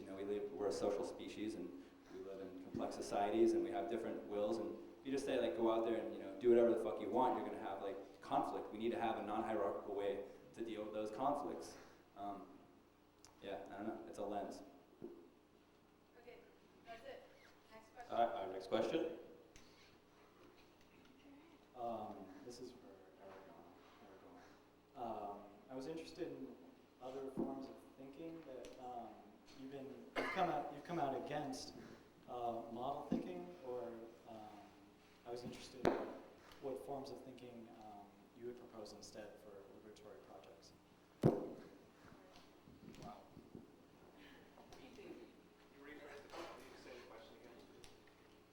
I'm going to interpret the question as asking, if we can't use models, what can we use? Earlier today, I said something along the lines of that we have to begin thinking about where we're going. Well, instead of thinking about where we're going, why don't we spend a little bit more time thinking about where we are? And yeah, I mentioned something about your feet, where your feet are. I think the trite answer is to say that there are ancient ways that we can learn from. Why I'm not going to say that is because I tend to resent people who articulate, oftentimes much better than I do, what these native ways, what these ancient ways are, as if they have passed some sort of test. So I probably would talk about another way in terms of the dialogue that my life is. Is anyone excited?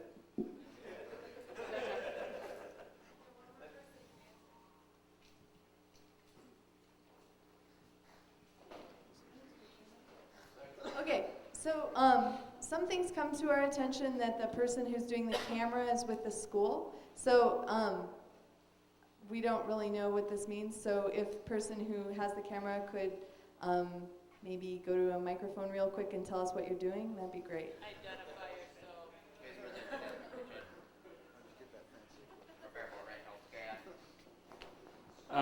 I work for electronic media here on campus, and I don't really know what it's for because I just got a work order that said to do this. So, Are you an anarchist? I don't really consider myself an anarchist because I don't like labels. Ah, yes. Your shirt. That will set you free. Oh, it's some comments about different religions. So I will have these tapes, and next week I will figure out what is going on with them, and if people want to have copies of them or don't want to have copies of them, and things like that. Yeah.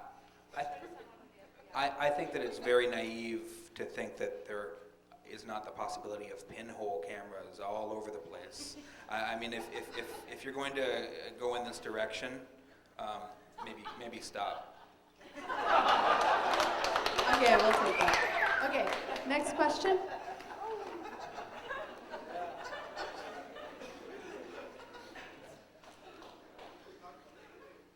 Okay, I wanted to ask a question about the process within different collectives. So, rather than focusing on specific solutions or ideologies, I wanted to ask any collective to reflect on how their own struggle, right, comes up against an acknowledgement or recognition of struggles elsewhere. Because I'm presuming that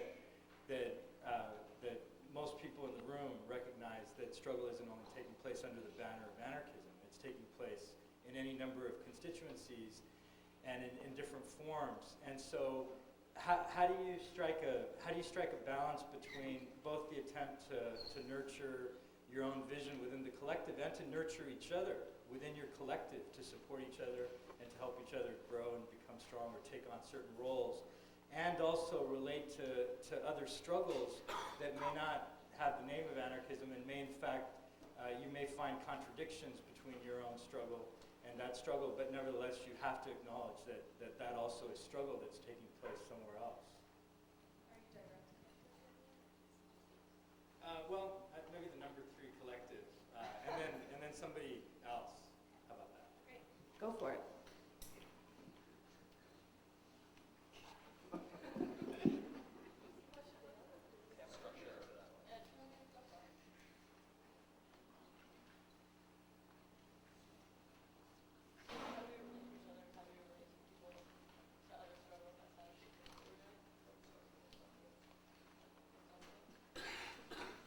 All right, I'm going to try and answer this quickly. I'm not entirely sure I'm understanding the entirety of the question, but in terms of how we relate to each other, we were laughing on the way down that we all know each other altogether way too well. And I think that's kind of the beauty of a collective and the beauty of this collective is we joke, but it's true. We could all kind of like switch one seat over and argue each other's points. Give me like thumbs up if I'm answering your question, and thumbs down if I'm not, okay? But in terms of outside of the collective organizing, we talk a lot about the way I think about why we organized as a collective is I think it's important for anarchists to be organized and to be saying things that are coherent. For that end in and of itself, but also because when there are struggles happening locally in Seattle, wherever, we can endorse, we can help organize things with other organizations. We can bring sort of a radical view to organizing that's happening locally and work in coalition with other organizations. I don't know. Okay, does one other person seem really excited about it? Okay, 2 minutes. My view starts with each person. I believe that we have to develop what is called a resistance mentality. We can't just be a issue person that we go out in society and deal with a particular issue and we go home and treat our kids like shit, or a man treats a woman abusively, or is a racist, or all these other problems. We have to incorporate our resistance into every aspect of our life: workplace, school, home, our general society. Then in viewing things in general society to build alliances and struggle, we have to understand that everything doesn't sit in individual isolated situations. All these issues that we all talk about are all connected. There's a connection between all of them. And when we see people resist oppression, domination, class, whatever it is, racism, sexism, or whatnot, we should encourage them and support them, not as missionaries, not as trying to force them into our ways, but we should demonstrate our ways by the way that we organize, the way that we talk, the way that we conduct ourselves. In other words, I think that each person, in the way that they act, is their own form of propaganda. Okay, great. Next question. Hi. My question is kind of along the same lines of addressing other struggles with different groups, different labels, when ultimately I see the same goal, which would be equality between each other and with nature as well. And I was wondering how specifically the Green Anarchist group would deal with the global struggle for equality, and how you would see technology playing a part in that when you seem to be leaning away from any technological advancement or anything, and how you see the internet as a tool for disseminating information and creating discussions between different movements and across the globe. Yeah, I think that Green Anarchy, if you look at the paper, there's been, As it rolls down the highway. well, in terms of defining things as Green Anarchists, I mean, there's definitely, a lot of us in the States, a lot of us in Europe. I kind of take the definition, that's just the label I apply to a certain spirit I identify with, a spirit of wildness, a spirit of chaos. And I see that spirit in a lot of places, in a lot of forms of resistance. Sometimes it's really sublimated and packaged and sort of just sliced up and filtered through Marxist ideologies and federation type organizing that just sort of kills that spirit of wildness, spontaneity, freedom, that you see in things like smashing windows and rebellions and, uprisings that aren't articulated necessarily in like ideological terms. Anyway, back to the Green Anarchy thing. If you look at the pages of Green Anarchy, we report on actions all over the world, and it doesn't have anything to do with ideology. If we can see any kind of connection or kinship between resistance to modernization, resistance to modernity, to technology, we're going to report on it because to us, that's part of what we consider to be, ecological freedom, freedom of individuals, freedom of communities, self-determination and autonomy, small scale, actions that aren't dictated by any other spokes councils on any other place on the planet other than the will of a community. The size can be different, but I mean, if you look at West Papua, the OPM has been militantly fighting mining operations in the western half of the island, Papua New Guinea, or Papua New Guinea is actually on the right side. It's geography, but anyway, if you look in the pages of GA about that, I mean, these are people fighting with bows and arrows. I mean, tribal islanders that are just, totally. That's what I identify with. They don't call themselves Green Anarchists. They're not white. They didn't learn English. They don't need to, and we don't need to impose that limitation. I think that we get a lot of criticism for the paper for the fact that there's a lot of stuff. People in Nepal blowing up banks. Maybe they're Maoists. Maybe they have authoritarian tendencies. It's just important to differentiate, like in terms of where we stand on global issues, global resistance. Where we agree with and where we don't. Could you finish up? I'm sorry. What's that? I'm sorry. Could you finish up or just? Yeah, was that cool? And then the internet technology. Just really quick. Does one other person want to answer who hasn't answered a question yet? I got asked the question specifically, so I'd like to answer this one if I may. Not this one, but the first one I had answered who I was asked specifically. No. Thank you for keeping me in check.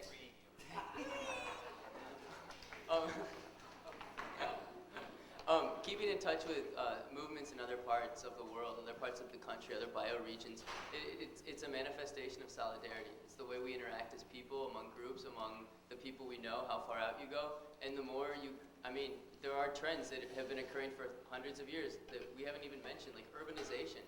Looking at the fact that that's just been a trend, especially in the last 150 years, and it doesn't look like it's going to turn around and stop all of a sudden because some of us decided it's greener on the other side.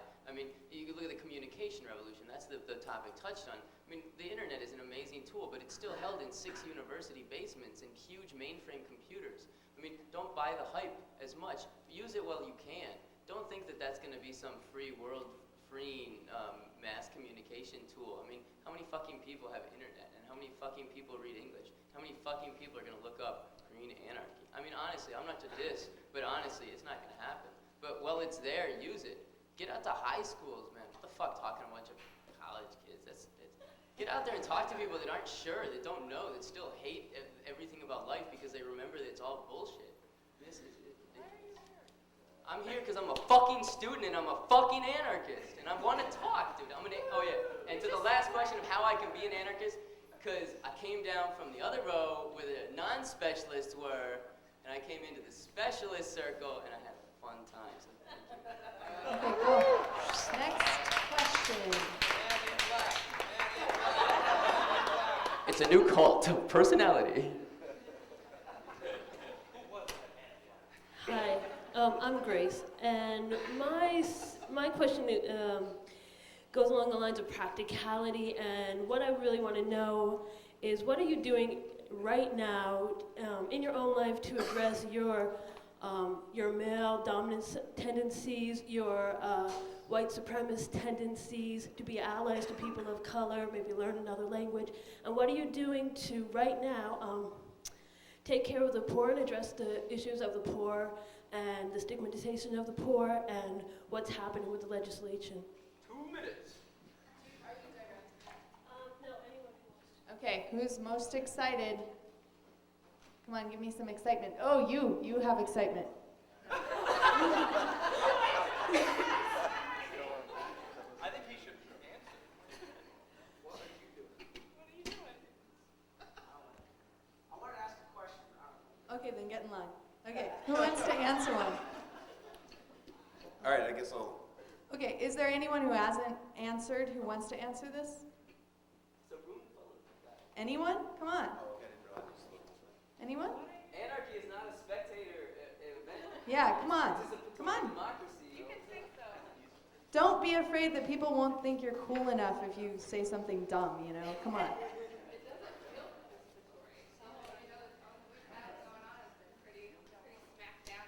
Yeah, it is. It's hard. It's what we're dealing with right now.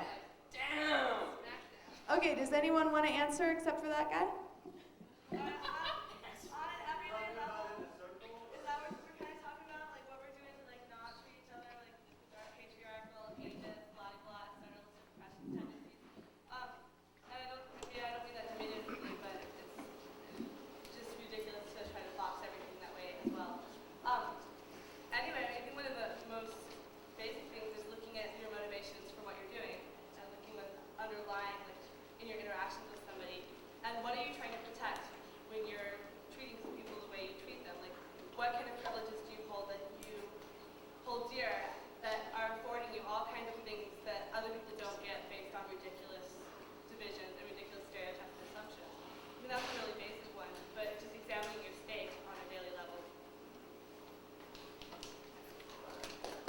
Do you want to answer?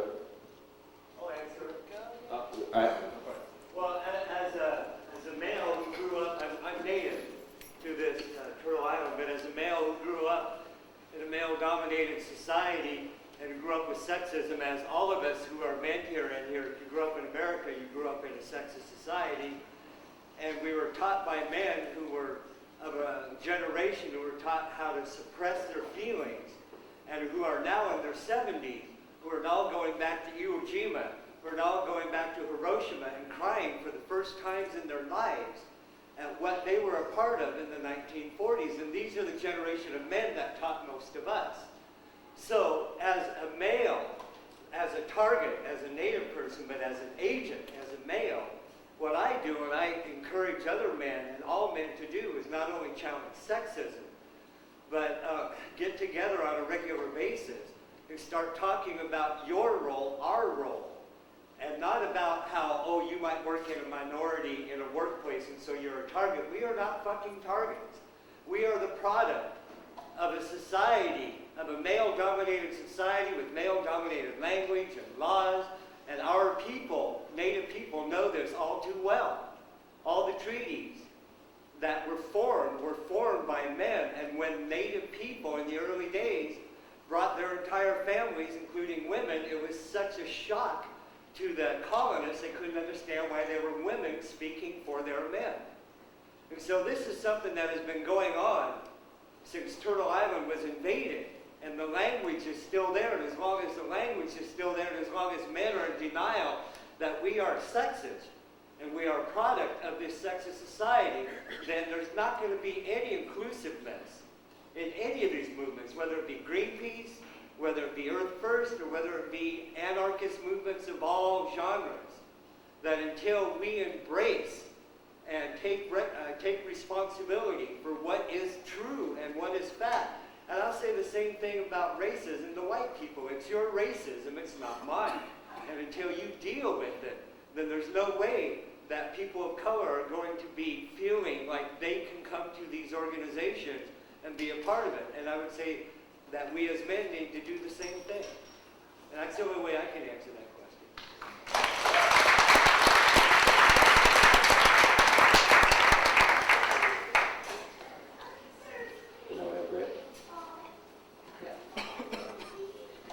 Okay, so I asked this question with some hesitation because it potentially could make me look like a jackass. And